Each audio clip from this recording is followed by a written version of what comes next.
They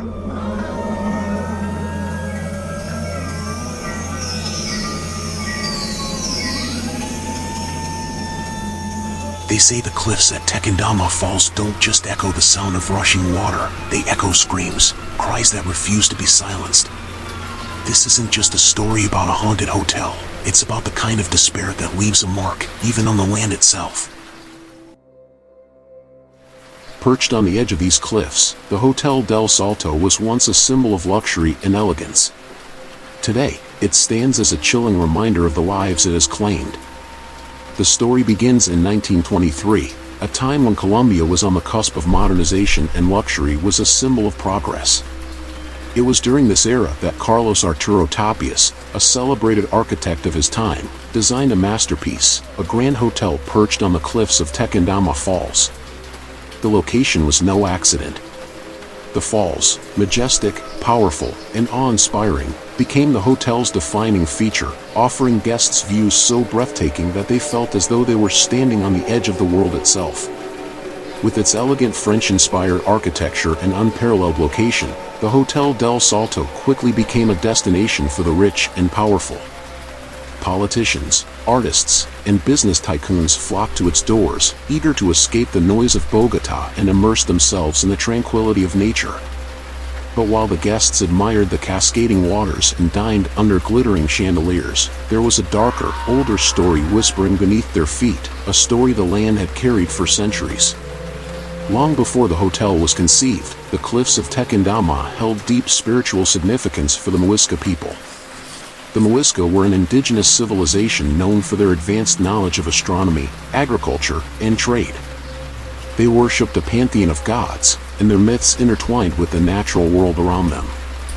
Among their most sacred sites were these cliffs, where the mighty Bogotá River plunged into the abyss, creating the Tequendama Falls. But the peace of the 𝐒𝐿 was shattered in the early 1500s, when Spanish colonizers arrived in search of wealth and territory. The 𝐒𝐿 resisted fiercely, but their numbers were no match for the weapons and diseases the Spanish brought with them. Legend says that when the 𝐒𝐿 realized they could not escape their fate, they made a decision that would echo through the ages.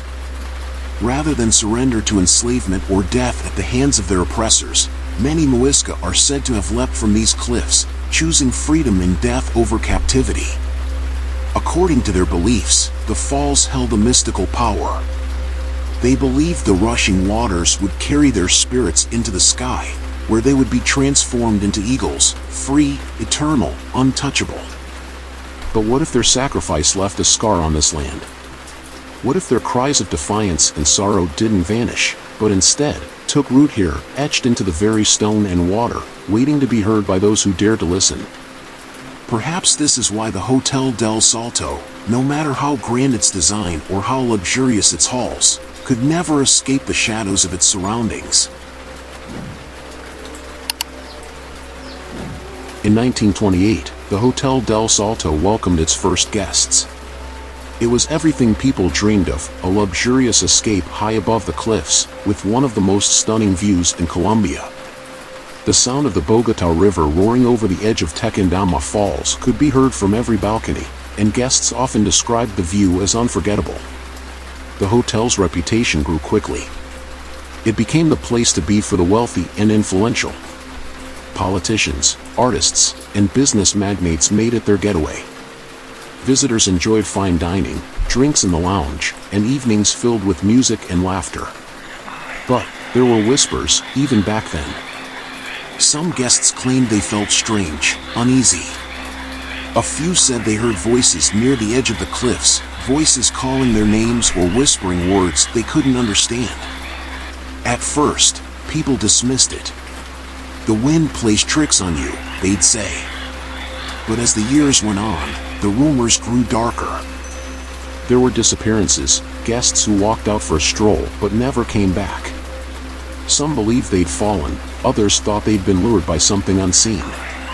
Local legends began to resurface, stories of the 𝐒𝐿 spirits guarding the cliffs, angry at the intrusion.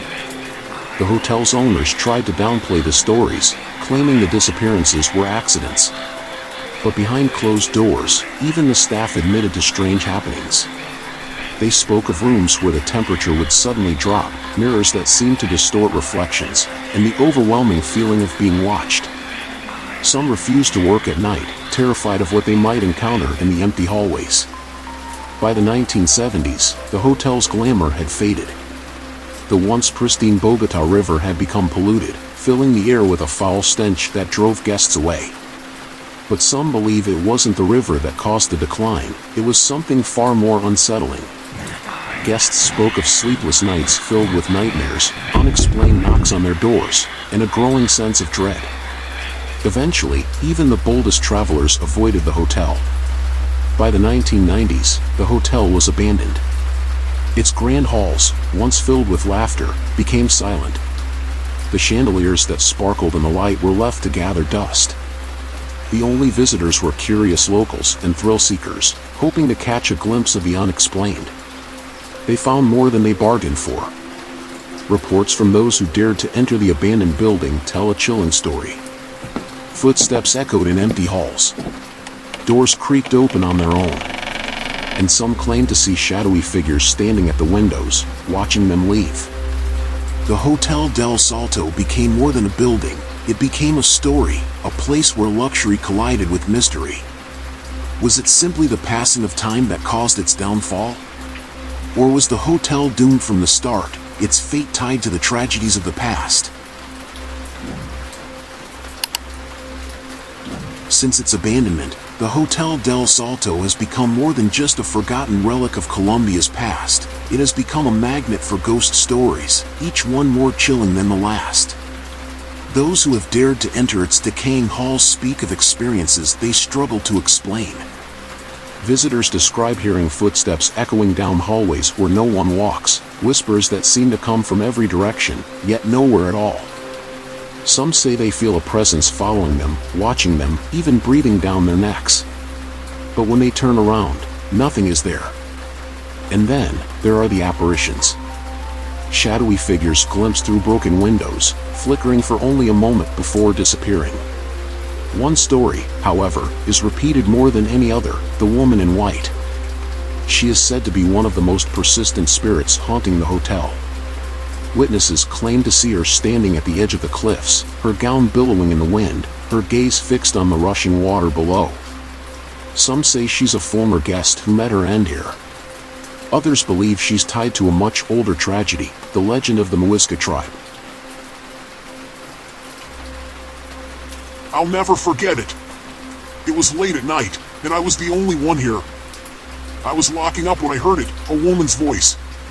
She was calling out, "Help me!" Clear as day. I thought someone had gotten in, so I ran upstairs to check. But when I got to the room where I thought the voice was coming from, it was empty. No one was there. Just silence. I still get chills thinking about it. This isn't the only story of its kind. Staff members over the years have reported similar experiences, voices that seem to come from rooms long abandoned, the sound of furniture being dragged across floors, and doors slamming shut without reason. One caretaker even claimed they saw the woman in white up close, standing in the lobby, staring at them. When they blinked, she was gone. Some skeptics dismiss these encounters as the imagination running wild, a product of the eerie atmosphere and the hotel's tragic history. But others believe these stories are evidence of something far more unsettling. Could the spirits of those who lost their lives here be trapped within these walls, replaying their final moments over and over again? And it's not just the woman in white. Other reports speak of figures standing in the windows of the hotel, looking out at the falls. Shadows that move when no one else is around. And objects, chairs, books, even entire pieces of furniture, found in places they shouldn't be. One group of explorers claimed they heard laughter echoing through the halls, followed by the unmistakable sound of a child crying. Stories like these have made the Hotel del Salto infamous among paranormal investigators, many of whom have traveled here in search of answers. Some leave with nothing but eerie memories. Others leave convinced that something is waiting within these walls, something that defies explanation. Is the Hotel del Salto merely a decaying relic of the past? Or is it something far darker, a place where the boundary between the living and the dead is blurred beyond repair? For decades, the Hotel del Salto has drawn paranormal investigators, thrill seekers, and skeptics alike. Each group arrives with the same goal, to uncover the truth behind the ghostly tales that have haunted this place for nearly a century. If there's anyone here, can you give us a sign? Let us know you're listening. Electronic voice phenomena, or EVPs, are one of the most common pieces of evidence captured at the Hotel del Salto. Many of these recordings are difficult to interpret, but some are chillingly clear: faint cries for help, whispers warning visitors to leave, and even what some believe are pleas to stay away. Motion detectors and infrared cameras have also picked up anomalies: figures moving through rooms, sudden drops in temperature, and objects appearing to shift without explanation. One team claimed they saw a chair slide several feet across the floor, though no one else was near it. Not everyone is convinced these occurrences are supernatural. Scientists who've studied the area point to more grounded explanations. One theory focuses on the effects of infrasound, low-frequency sound waves that can't be heard by the human ear but can be felt. These sound waves, often caused by natural phenomena like waterfalls, are known to produce feelings of unease, dizziness, and even panic. With Tequendama Falls roaring just meters away, some experts argue that the vibrations created by the water could be triggering a physiological response in visitors. This, combined with the isolation and eerie atmosphere of the hotel, might be enough to convince the mind that it's experiencing something paranormal. Could the brain, overwhelmed by the environment, be conjuring these ghostly experiences? It's a plausible theory, but it doesn't explain everything. I've been to places where infrasound might explain the odd feeling you get, but the Hotel del Salto is different. The EVPs we captured were intelligent responses, words and phrases that answered our questions directly. That's not something infrasound can do. What is your name? Maria. Then there's the matter of the apparitions, shadowy figures seen at the windows, and of course, the infamous woman in white. While scientists might argue these sightings are a result of suggestion or imagination, many witnesses insist their experiences felt all too real. And what about the stories that predate the hotel itself? The legend of the 𝐒𝐿𝐴 tribe leaping to their deaths at the falls, could their spirits still linger here, protecting the land from intruders? Paranormal researchers often point to these older tales as the origin of the hauntings.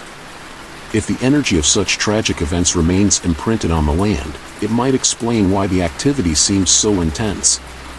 Despite the best efforts of scientists and skeptics, not everything at the Hotel del Salto can be easily explained. Theories about infrasound, isolation, and psychological suggestion provide some answers, but they don't account for the patterns, the consistency, or the overwhelming sense of dread reported by so many. Is the Hotel del Salto haunted by its history? Or are the stories we tell about it creating the fear we feel? Perhaps the answer lies somewhere in the shadows, waiting to be uncovered, or perhaps it's something we were never meant to understand. Today, the Hotel del Salto operates as a museum, showcasing Colombia's rich history and natural beauty. But even now, visitors report strange occurrences, cold spots, flickering lights, and that ever-present feeling of being watched. Perhaps the most unsettling thought is this: the Hotel del Salto has changed, but the cliffs? They remain the same. How many more lives will they claim before the echoes finally fade? The Hotel of the Leap may be a museum now, but the spirits of its past remain. Would you visit this place, knowing what happened here? Or would you rather stay far, far away?